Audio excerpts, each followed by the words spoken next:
If apes took over the world, what movies would they make? How would apes market these movies? And how would they be distributed to ape audiences? To find out the answer, let's take a look at two films from two different decades. And what better film series to look at than Planet of the Apes? So the two films we'll be looking at are the original Planet of the Apes from 1968 and Dawn of the Planet of the Apes from 2017. So Planet of the Apes is a sci-fi about an astronaut who crash lands on a planet. A planet where man is the lowest order of living things, and the superior beings are apes. They build the cities, make the laws, and control the guns. So let's travel back to the 1960s. So marketing and distribution was very different at this time than it is now. It was a lot more limited because we had no internet back then. So very limited to what we could do, but that did not stop films from being very successful, no. A little while before this, people went to see films for the sake of seeing films. Even though it had already been around for quite a while, it was still a really new and exciting concept to people and audiences. As time went on, audiences became a little more demanding and they wanted to see stories and they wanted to see stars in their films. So this astronaut is actually Charlton Heston, and he was actually a really big name at the time. He played Moses in the Ten Commandments, and he also played Ben-Hur. Because of these two films he had been associated with playing roles in like these big, epic, grand scope films. So obviously they took advantage of this, and they put Charlton Heston's name on all the posters and in the trailers. He's everywhere on this film. So one thing you should know about Charlton Heston was that he was a big figure in the civil rights movement, and this was way before this was quote-unquote popular. I mean, Planet of the Apes itself was actually influenced a lot by these social issues at the time. I think, in fact, the whole film is regarded as an allegory for black slavery in America. If you look at the film, you see how the humans are really primal. They get whipped, they get the hose captured, they're getting treated like... wasn't the only major event at the time that the film was influenced by. The film was released during the Cold War, and upon that, the invention of the atomic bomb. It was at this time where everyone thought the world was going to end in a big nuclear war, and everyone was going to die. And the film kind of reflects this because it shows a huge desert wasteland. Yeah, and a lot of sci-fi films started to emerge around this time because of obviously the invention of the bomb, and people's imaginations started to spark about what sort of technology could be possible. One of the sci-fi films to come out at the same year as Planet of the Apes came out, 1968, was 2001: A Space Odyssey. And Space Odyssey sort of took the spotlight that year. Even though Planet of the Apes did do really well, it released on February and grossed $33 million.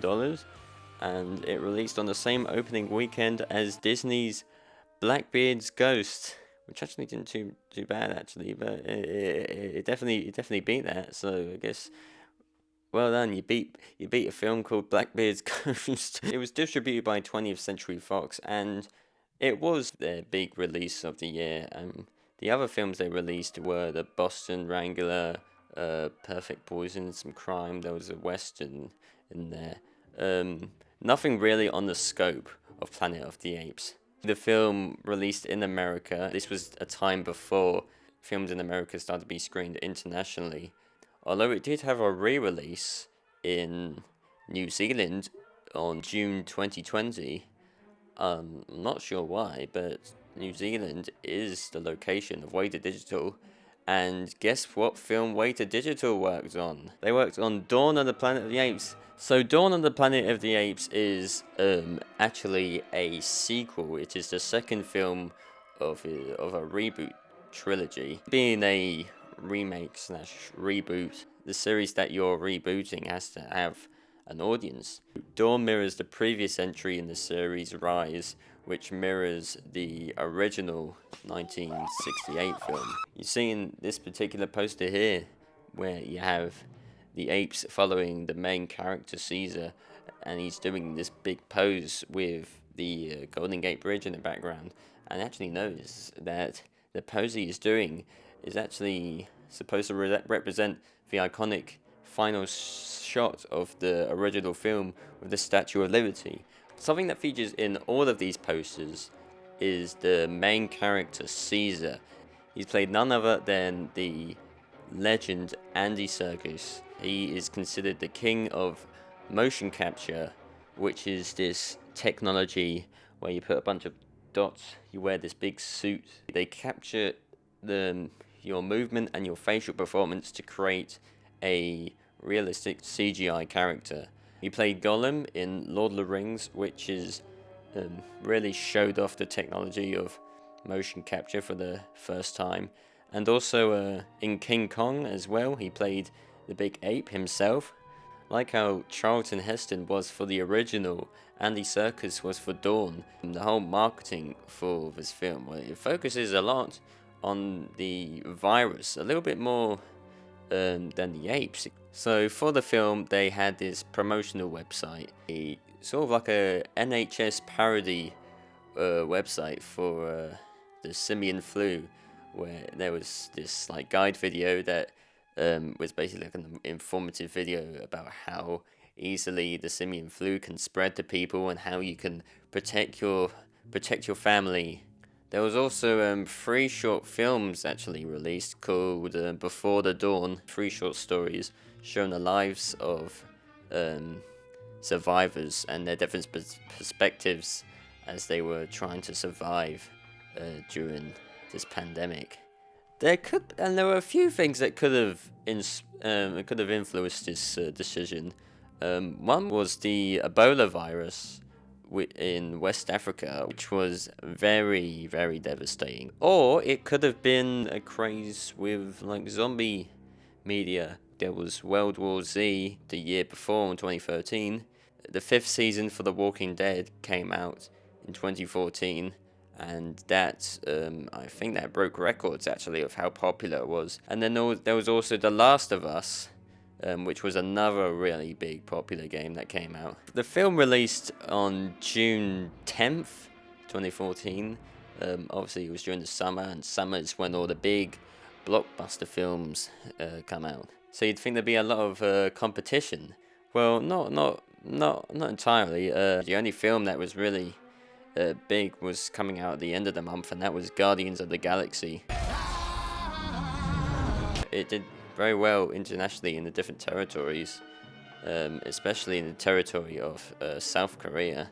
Planet of the Apes, the release date was shifted a week earlier than when it was initially released. It was supposed to release on the 17th of July, and it released on the 10th. A lot of South Korean filmmakers weren't really happy about this. The Banana Council disapproves of this.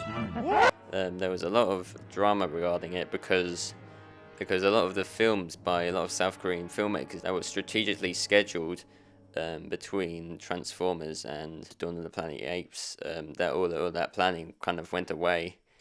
But apart from ruining a lot of South Korean filmmakers' chances of their films being successful, the film was really well received. It grossed $710 million, which is a lot of money. 20th Century Fox actually lost to itself with X-Men Days of Future Past.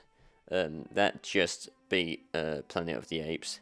And of course the film was obviously praised for the visual effects. I mean, these look like real apes. And of course Andy Serkis as well.